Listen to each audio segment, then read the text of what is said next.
office tonight? Yeah, Rollins. I'm going home, get a good night's sleep. You sure earned it today, Inspector. Well, I guess it was the evidence we collected. It's going to send Bill Thayer to prison. Yeah, we did a good job, Rollins. I'm proud of the department. Thanks, Inspector. Well, good night, Rollins. I'll see you in the morning. Hey, Inspector, wait a minute. You aren't walking home, are you? Yeah, I think I will. The air will do me good. Maybe so, Inspector. Don't you think you better take a couple of the boys with you? What for? I know my way home. I know that, but what about the Bill Thayer mob? Well, what about it? What about it, Inspector? Thayer said he'd have his pals take care of you. You know what that means? Look, Rollins, if I worried about the threats I got from every guy I worked on, I wouldn't have time to do my job. But Thayer's got a lot of friends. He's on a base. So, his threat doesn't mean a thing. And neither does he. Well, good night, Rollins, and don't get into any trouble. Okay, Inspector. I wish you'd let a couple of boys go with you. I get it, Rollins.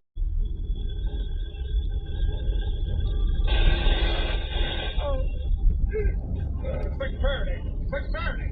Hey, Smith, Thompson! Get an ambulance, quick! They got Inspector Faraday, and they got him good.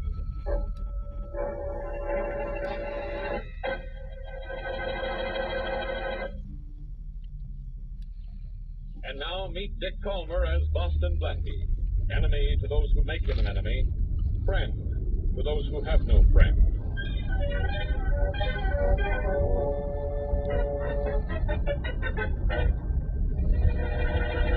Hello, Faraday, old pal. Hello, Inspector. Well, at last the flathead is flat on his back. Get out of here, Blackie. This is a hospital, not an amusement park. Well, I'm glad you told me. Haven't had so much fun in weeks. The nurse tells me you wouldn't love her son. Oh, Blackie, will you stop joking? Yes, maybe there should be said about this, Mary. The nurse may be wrong. Maybe Faraday will live. Yeah, I'll live all right, Blackie. Takes more than a couple of bullets to stop me, especially when I just grazed them. Really?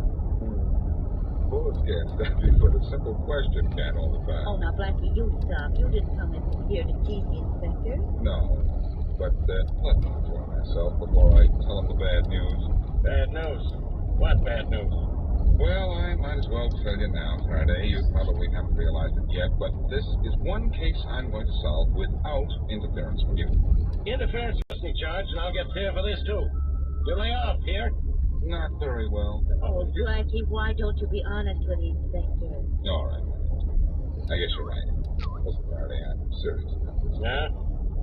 Maybe you and I have had our differences, but I don't like the idea of anyone shooting at you. Yeah, all I want from you is two things.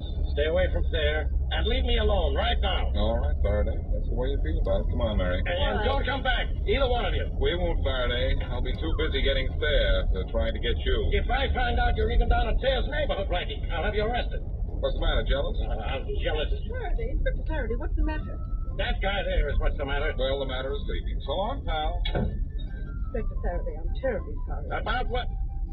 About what? I had no idea that man would upset you, sir. I wouldn't have let him in. I'm afraid seeing him has made you worse. Made me worse? Don't be foolish. Seeing the way that guy really feels about me has made me feel a whole lot. Detective agency, the Ham and Mayhem. It's mayhem. Not if it runs a gag. Hi, Helen. Hi. What are you doing? Oh, trying to spot a client. I've done everything to get somebody up here. Set traps. Hung out of the window by my toes. Nothing. Oh, is it that bad, Rick? Has been for a week. Can I come over tonight and cry on your shoulder? I'd love it. Better wear a bathing suit. You gonna cry that much? No, but the bathing suit will sure make me feel a lot better. You idiot. Yeah, I can't help it. I try so hard. Are you really coming over? If I cry long enough, I'll work up a heck of an appetite. I'll have Francis fix you a good dinner. I'll pay you back with the first client I get. We'll eat off? No, I'll have Francis fix you dinner. What time will you be over? Mr. Diamond? Rick? I think I've spotted one. What? I'm afraid to ask. Might scare him away. Are you Richard Diamond, the private detective? Are you interested in hiring him? I certainly am. Rick? You just made a score, baby. I'll see you tonight. Oh, wonderful. Bye. Well, come in, sir. Come in. No sense in standing in a draft. I might catch pneumonia before we get around to my feet. My name is John Alistair. Well, sit down, Mr. Alistair. Pull up a wallet. Chair. Thank you. Now, what can I do for you? Quite a lot, I hope. 2 days ago, I made arrangements for my own assassination. Huh? It's really very simple. Well, so am I sometimes. Maybe you'd better be a little bit more specific. Well, I was bankrupt, in danger of going to prison. I have a family, a wife and 2 children. And an insurance policy. That's right. If I was to be... I guess his brother-in-law had given him enough money for a high-priced private detective because he handed me $100 and agreed to lock my door and not answer it for anyone but me. I left the office and headed for the Skid Row Bistro where Gimpy had died on the dirty floor. It was called the Black and Red, and the bartender was wearing an apron that looked like he'd been making hash on it. Yeah, Gimpy got killed here. Right over there. The clean spot near the bar. He bled a little. You know who gunned him? What am I answering your questions for? Because I'm asking him. That ain't enough. I got a fetish for living. I'm a private cop. Well, that's the worst thing you could have said. You better buy a beer or take a walk, huh? I'll buy. You don't even have to change the $10. You think I'd tell you something for a lousy 10 fish? Yeah? Well, you're wrong. I don't know nothing. You were in here, weren't you?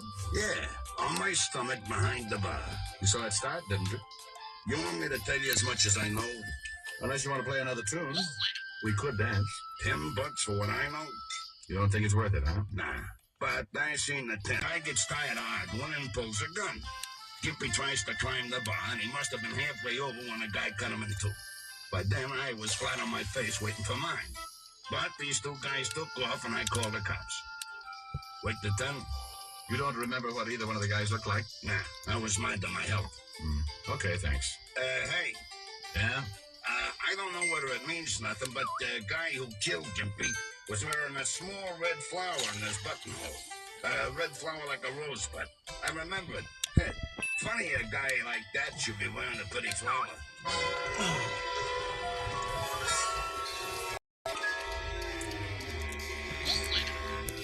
What time is it? It is 10:37. Oh, what? Alistair. Mr. Alistair. Open up. How do I know it's not? Well, you are being cautious. You gave me a $100 retainer. I told you to lock yourself in my office and not to answer to anybody but me. Did you find that in the Closet locker. Is something wrong? The man who killed Gimpy was wearing a red flower in his buttonhole. I met an old biddy who runs a dancing school, and when I mentioned the flower, she froze up like a clam in a barrel of glue. Who is this man with the flower? I don't know, but before he killed Gimpy, he argued with him about some money. $200. Well, that's the amount I paid Gimpy to hire the assassin. Now, I think the man with the flower is probably your killer. When I left the dance studio, I found this. The red rose. I think maybe he's tailing me. He knows I came to see you. I don't know. I think he's found out I'm looking for him. Maybe he figures I'm trying to catch him for killing Gimpy. Anyway, you're not the only one on the spot now. What do we do? If he's looking for me, there's no sense in letting him find you, too. You gotta get out of here. But where? An out-of-the-way hotel I know. Manager's a friend of mine. What if this killer finds you? That's a good question. Give me thumbs!